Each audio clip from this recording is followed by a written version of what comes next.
Hello बच्चों, आज हम देखेंगे कक्षा 12 की हिंदी साहित्य की सरयू पुस्तक का मैथिली शरण गुप्त। तो सबसे पहले हम देखते हैं मैथिली शरण गुप्त का परिचय। राष्ट्र कवि की उपाधि से सम्मानित भारतीय संस्कृति के महान उद्गाता श्री मैथिली शरण गुप्त का जन्म उत्तर प्रदेश के चिरगांव जिला झांसी में 1886 ईस्वी में हुआ। गुप्त जी द्विवेदी युग के सर्वाधिक लोकप्रिय प्रतिनिधि कवि हैं। द्विवेदी युग कौन सा है? ये आधुनिक युग में प्रथम भाग था वो था भारतेंदु युग, और उसका दूसरा भाग कहलाया था द्विवेदी युग। ये महावीर प्रसाद द्विवेदी के नाम पर इस युग का नाम पड़ा। इनके पिता सेठ रामचरण कविता प्रेमी थे और कनकलता उपनाम से कविताएं लिखते थे। इनकी प्रारंभिक कविताएं वैश्योपकारक में छपी, किंतु बाद में आचार्य महावीर प्रसाद द्विवेदी के संपर्क में आने पर सरस्वती में लिखना प्रारंभ किया। सरस्वती एक पत्रिका का नाम है जो 1900 में प्रकाशित होना शुरू हो गई थी और 1903 में इसका प्रकाशन किया था महावीर प्रसाद द्विवेदी जी द्वारा करना शुरू हो गया। उन्हीं की प्रेरणा से खड़ी बोली को कविता की सरसता के अनुरूप ढालने का कार्य किया। गुप्त जी की रचनाओं में राष्ट्रीयता, स्वदेश प्रेम, युगीन चेतना और भारतीय संस्कृति की छाप पूरी तरह दिखाई देती है। भारत भारती नामक रचना से इन्हें अत्यधिक लोकप्रियता प्राप्त हुई। देश एवं मातृभूमि के प्रति गर्व तथा गौरव, राष्ट्रीय जागरण से ओतप्रोत भारत भारती की कविताओं ने इन्हें राष्ट्र कवि के रूप में प्रतिष्ठित किया। मैथिली शरण गुप्त को राष्ट्र कवि कहा जाता है और यह उपाधि इन्हें भारत भारती रचना पर दी गई थी। भारत सरकार ने इन्हें राज्यसभा का सदस्य भी मनोनीत किया। गुप्त जी की रचनाओं में मानव जीवन और समाज के विविध अंगों की समस्याओं का चित्रण हुआ है। उनमें भारतीय संस्कृति की प्राचीनता के प्रति पूज्य भाव है तो नवीन परिवर्तन के प्रति तीव्र उत्साह भी है। द्विवेदी युगीन आदर्शवादी नैतिकता, पवित्रता, पौराणिक आख्यानों की तर्कसंगत व्याख्या एवं समसामयिक राष्ट्रीय हलचलों की तीव्र गूंज उनके काव्य में देखने को मिलती है। वे सामाजिक उत्पीड़न, राजनीतिक दासता तथा धार्मिक संकीर्णता के विरोधी रहे हैं। उन्हें भारतीय सांस्कृतिक नवजागरण का कवि भी कहा जाता है। गुप्त जी ने खंड काव्य, प्रबंध काव्य, नाटक एवं अनुदित काव्य आदि विधाओं में लिखा है। इनकी रचनाओं में देखें तो भारत भारती, जयद्रथ वध, पंचवटी, गुरुकुल, झंकार, साकेत, यशोधरा, द्वापर, जय भारत, सिद्धराज, विष्णुप्रिया आदि विशेष उल्लेखनीय रही हैं। साकेत महाकाव्य ने गुप्त जी को जो कीर्ति के शिखर पर पहुंचाया, जिसके राम के पावन चरित्र को आधुनिक परिवेश में चित्रित करते हुए उपेक्षिता उर्मिला के चरित्र को त्यागमयी नारी के रूप में चित्रित किया गया। साकेत इनका जो महाकाव्य है ये एक विशेष रूप से अलग क्यों रहा? क्योंकि उन्होंने इसमें राम और सीता के अलावा एक और चरित्र को उभारा था, वो था उर्मिला का चरित्र। उर्मिला है वो लक्ष्मण की पत्नी थी, तो पहली बार उर्मिला का मुद्दा यहाँ पर उठाया गया था। पहली बार मैथिली शरण गुप्त ने ये उभारा कि उर्मिला ने सीता के समान ही तप किया था। और कुछ शब्दों में कहें तो ये अत्युक्ति नहीं होगी कि उर्मिला का जो त्याग था वो सीता से कहीं न कहीं अधिक था, क्योंकि सीता वनवास गई थी लेकिन वो अपने पति के साथ ही गई थी और उर्मिला ने अपने पति का वियोग है वो सहन किया था और सभी राजसी वैभव और उनकी सुख सुविधाओं का त्याग भी किया था। इस बात का विवरण सर्वप्रथम मैथिली शरण गुप्त ने ही किया था। अब हम देखते हैं पाठ परिचय। प्रस्तुत संकलन गुप्त जी के प्रसिद्ध काव्य यशोधरा से लिया गया है। यशोधरा में गौतम बुद्ध के राजगृह को त्याग कर चले जाने के पश्चात उनकी पत्नी यशोधरा के हृदय में उत्पन्न भावों का मार्मिक एवं मनोवैज्ञानिक चित्रण है। गौतम बुद्ध अपनी पत्नी यशोधरा व पुत्र राहुल को सोता हुआ छोड़कर चले जाते हैं। प्रातःकाल होने पर यशोधरा को जब पता चलता है तो वह आत्मग्लानि से भरकर वेदना प्रकट करती है। उसे इस बात का अधिक दुख है कि उसके पति उसे बिना बताए चले गए हैं। वह कहती है कि ऐसा करके उन्होंने संभवतः हम क्षत्राणी नारियों को समझने में भूल कर दी है। हम क्षत्राणी नारियां देश की रक्षा के लिए अपने पतियों को खुशी खुशी रण क्षेत्र में भेज देती हैं, फिर वे तो जगत कल्याण हेतु सिद्धि प्राप्त करने के लिए गए हैं। इस संकलन में यशोधरा की सहज नारीगत वेदना, क्षोभ, संताप के साथ साथ उनके मातृत्व एवं वात्सल्य का भी प्रभावशाली भारत की श्रेष्ठता काव्यांश गुप्त जी के प्रसिद्ध काव्य भारत भारती से लिया गया है, जिसमें उन्होंने पराधीनता और निराशा में डूबी भारतीय जनता को जागृत करने का आह्वान किया है। भारत भारती राष्ट्रीयता की उद्घोषक रचना है। राष्ट्रीय आंदोलन के समय इस रचना को अत्यधिक लोकप्रियता प्राप्त हुई। प्रस्तुत अंश में गुप्त जी ने भारतवर्ष के गौरवमय अतीत का वर्णन किया है। प्राकृतिक वैभव से समृद्ध भारत भूमि ऋषियों महर्षियों की भूमि रही है। इस भूमि पर अनेक वीर ऋषि मुनि दानी और चिंतकों ने जन्म लिया है। भारत भूमि संसार के संपूर्ण देशों में सिरमौर है। यह वह पुण्य भूमि है जिसके निवासी समस्त विद्याओं कला कौशल के प्रथम आचार्य रहे हैं। हम ऐसे महान मानवों की संतति होकर भी आज दुर्गति को प्राप्त हो रहे हैं। तो हम पहला अंश देखते हैं इनका, यशोधरा, जो यशोधरा महाकाव्य से लिया गया है। सिद्धि हेतु स्वामी गए यह गौरव की बात, पर चोरी चोरी गए यही बड़ा व्याघात। सखी वे मुझसे कहकर जाते, कहे तो क्या मुझको वे अपनी पथ बाधा ही पाते। मुझको बहुत उन्होंने माना, फिर भी क्या पूरा पहचाना। मैंने मुख्य उसी को जाना, जो वो मन में लाते। सखी वे मुझसे कह कर जाते। इसमें जो गौतम बुद्ध है वो यशोधरा यानी अपनी पत्नी यशोधरा और अपने पुत्र राहुल को सोता हुआ छोड़कर है वो चले गए हैं। उन्होंने संन्यास ले लिया है, वो सिद्धि प्राप्त करने के लिए निकल चुके हैं। यशोधरा को जब प्रातःकाल पता चलता है कि उसके पति हैं वो चले गए हैं, तो यशोधरा अपनी सखी से अपनी वेदना को प्रकट करती हुई कह रही है, सिद्धि हेतु स्वामी गए, स्वामी गौतम बुद्ध के लिए आया है कि सिद्धि प्राप्त करने के लिए, लक्ष्य प्राप्त करने के लिए मेरे स्वामी है वो घर छोड़कर चले गए। यह गौरव की बात की, यह मेरे लिए एक अभिमान की बात है, पर चोरी चोरी गए यही बड़ा व्याघात, व्याघात अर्थात आघात है, दुख की बात है। लेकिन वो मुझसे कहकर नहीं गए, यह मेरे लिए बहुत बड़ा दुख है। सखी वे मुझसे कहकर जाते कि हे सखी, अगर वो मुझसे कहकर जाते, कहे तो क्या मुझको वे अपनी पथ बाधा ही पाते। पथ का मतलब है रास्ता, बाधा का अर्थ है यहाँ पर रुकावट, कि अगर वो मुझे बताते कि वो सिद्धि प्राप्ति के लिए जा रहे हैं, तो क्या वो मुझे अपने रास्ते में मुझे रुकावट पाते, क्या मैं उन्हें रोकती। लेकिन मैं उन्हें नहीं रोकती ऐसा करने के लिए। मुझको बहुत उन्होंने माना, कि मेरा मान उन्होंने हमेशा ही किया, लेकिन उन्होंने मुझे कभी पहचाना नहीं, समझा नहीं। मैंने मुख्य यानी मैंने उसी बात को माना जिस बात को उन्होंने कहा। मैंने हमेशा उनकी आज्ञा का पालन किया, लेकिन वो मुझे पूर्णतः समझ नहीं पाए।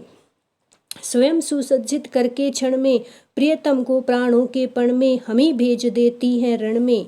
अब जो यशोधरा है वो कह रही है कि स्वयं सुसज्जित करके यानी अपने हाथों से सजा कर हम छत्राणियाँ नारियाँ हैं जो अपने पति को युद्ध में लड़ने के लिए भेज देती हैं। फिर अब वो क्या कर रहे थे, छत्र धर्म के नाते सखी व मुझसे कह कर जाते, हुआ न वह भी भाग्य अभागा, किस पर विफल गर्व अब जागा, जिसने अपनाया था त्यागा। कि हम छत्राणियाँ अपने पति को युद्ध में भेज देती हैं, युद्ध को विजित करने के लिए भेज देती हैं। अब तो वो सिद्धि के लिए जा रहे थे, तो उन्होंने सोचा कि वो मुझे अपनी बाधा में रुकावट पाते, लेकिन मैं उन्हें रोकती नहीं।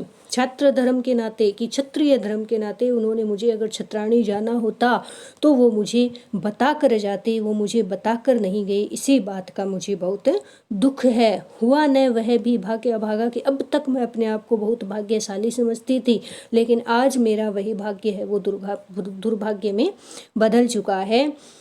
किस पर विफल गर्व अब जागा, जिसने यानी मुझे गौतम बुद्ध की पत्नी होने पर गर्व महसूस होता था, लेकिन आज मुझे ऐसा लगता है कि जिन्होंने मुझे अपनाया था उन्होंने मुझे त्याग दिया। रहे स्मरण ही आते, सखी वे मुझसे कहकर जाते, नयन उन्हें हैं निष्ठुर कहते, पर इनसे जो आंसू बहते, सहृदय वे कैसे सहते। अब यशोधरा है वो एक तरफ तो गौतम बुद्ध को उल्हाना दे रही है और दूसरी तरफ वो उनका पक्ष भी अपनी सखी के समक्ष रखते हुए कह रही है, रहे स्मरण आते कि वो मुझे हमेशा याद आते रहते हैं। अब जो मेरी आंखें हैं, नयन अर्थात आंखें, कि मेरी जो आंखें हैं निष्ठुर निर्दयी, उन्हें निर्दयी बताती हैं।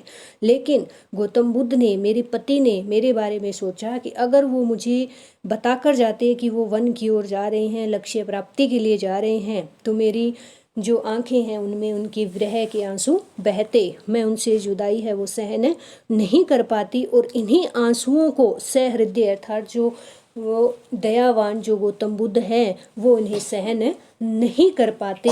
गए तरस ही खाते, उन्होंने मुझ पर दया करके ही यह सब मुझे नहीं बताया। सखी वे मुझसे कहकर जाते, जाएं सिद्धि पावें वे सुख से, दुखी न हो इस जन के दुख से, उपालब दूं मैं किस मुख से।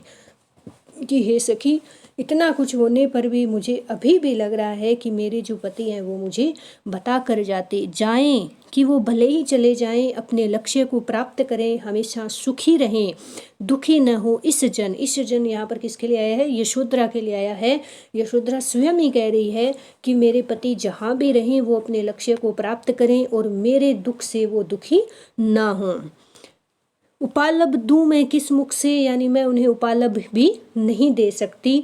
आज अधिक वे भाते, सखी वे मुझसे कह कर जाते कि मेरे पति मुझे हमेशा ही प्रिय लगते थे, लेकिन आज वो मुझे छोड़कर चले गए हैं लक्ष्य प्राप्ति के लिए, इस पर भी वो मुझे अधिक अच्छे लग रहे हैं। ऐसा यशोधरा क्यों कह रही है? क्योंकि उन्होंने उनके पक्ष को रखा है कि वो मेरे दुख को सहन नहीं कर पाते, इसीलिए वो मुझे बताकर नहीं गए और इसी कारण वो मुझे आज प्रिय लग रहे हैं।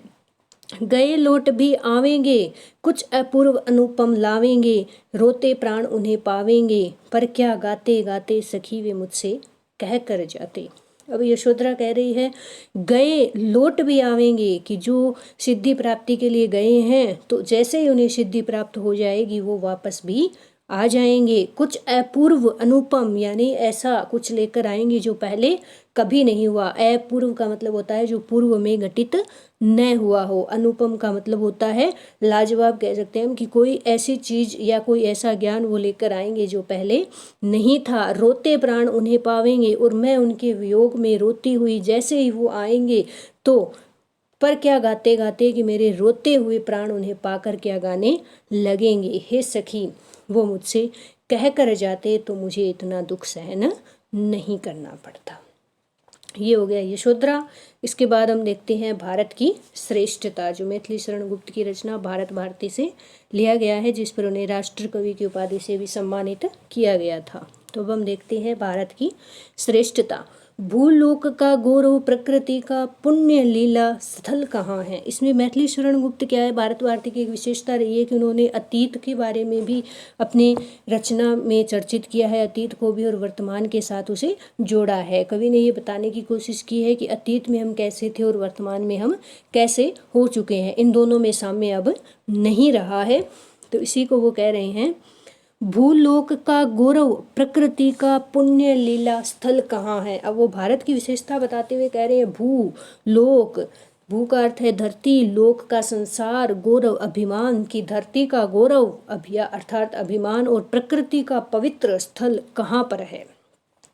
फैला मनोहर गिरी हिमालय और गंगा जल जहाँ है। अब जो कवि है वो स्वयं ही उत्तर देते हुए कहता है मनोहर, मन को हरने वाला, गिरी का अर्थ है पर्वत, हिमालय और गंगा जल, यानी जहाँ पर मन को हरने वाले, मन को सुंदर लगने वाले हिमालय और गंगा जल है, वहीं पर इस धरती का गौरव है। संपूर्ण देशों से अधिक किस देश का उत्कर्ष है, कि इस दुनिया में जितने भी देश हैं उन देशों में सबसे ज़्यादा ऊंचाई पर, सबसे ज़्यादा जो विकसित है, सबसे ज़्यादा जिसका यश है, वो देश कौन सा है, उसका की जो ऋषि भूमि है वह कौन, भारत वर्ष। अब कवि स्वयं उत्तर देता है कि उसी देश का सबसे ज़्यादा उत्कर्ष है जो ऋषियों की भूमि रही है, अर्थात जिस पर हमेशा से ऋषि रहते आ रहे हैं। और ऐसा देश कौन सा है, ऐसा देश हमारा भारतवर्ष ही है।